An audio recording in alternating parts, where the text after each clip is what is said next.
यहां पर सवाल यह खड़ा होता है कि विवेकानंद की मूर्ति पर आखिर जेएनयू में विवाद है क्यों? इस विवाद का मतलब क्या है, यह हम आपको समझाने की कोशिश करते हैं।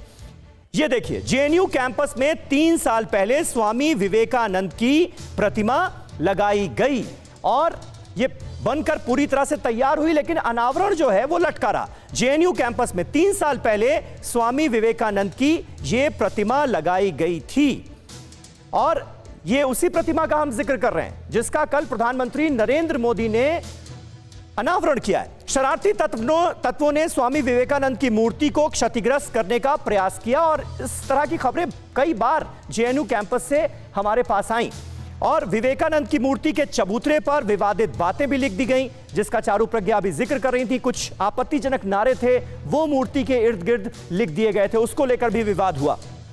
एबीवीपी ने इसके लिए वामपंथी छात्रों पर आरोप लगाया और कहा कि वामपंथी छात्र जो हैं वो नहीं चाहते कि स्वामी विवेकानंद की मूर्ति जेएनयू कैंपस के अंदर लगाई जाए। दोबारा विवेकानंद की मूर्ति को संवारने पर लेफ्ट को फिर से परेशानी हुई और लेफ्ट विंग से जुड़े जो छात्र थे उन्होंने लगातार यह आरोप लगाया कि भाई मूर्ति लगाई जा रही है जेएनयू कैंपस के अंदर तो इसके पैसे कहां से आए, पैसों में घपला हो गया। ये तमाम आरोप लगातार लगते रहे और जेएनयू की सियासत जो है वो इस के जरिए आगे बढ़ती रही। बहरहाल नेहरू भी थे स्वामी विवेकानंद के खैर, ये तो हम सभी को पता है क्योंकि स्वामी विवेकानंद तो हमारे आइकॉन रहे। पंडित नेहरू ने अपनी किताब डिस्कवरी ऑफ इंडिया में स्वामी विवेकानंद का जिक्र किया है। जवाहरलाल नेहरू ने क्या कहा वो भी सुनिए।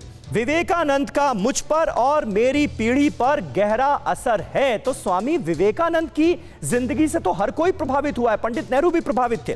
पंडित नेहरू ने अपनी किताब में युवाओं से विवेकानंद को पढ़ने की सलाह भी दी, जिस बात का जिक्र आज के प्रधानमंत्री नरेंद्र मोदी भी कर रहे हैं। हमारे पहले प्रधानमंत्री पंडित नेहरू ने भी यही कहा था कि उनकी किताब पढ़िए और उनकी जिंदगी से प्रेरणा लेने की कोशिश कीजिए।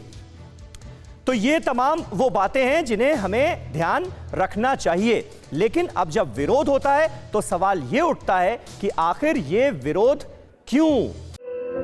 धुआं धुआं सा ये शहर क्यों दिखता है, सुना है बाजार में धुएं का सामान बिकता है, ये दिवाली सिर्फ दिए वाली।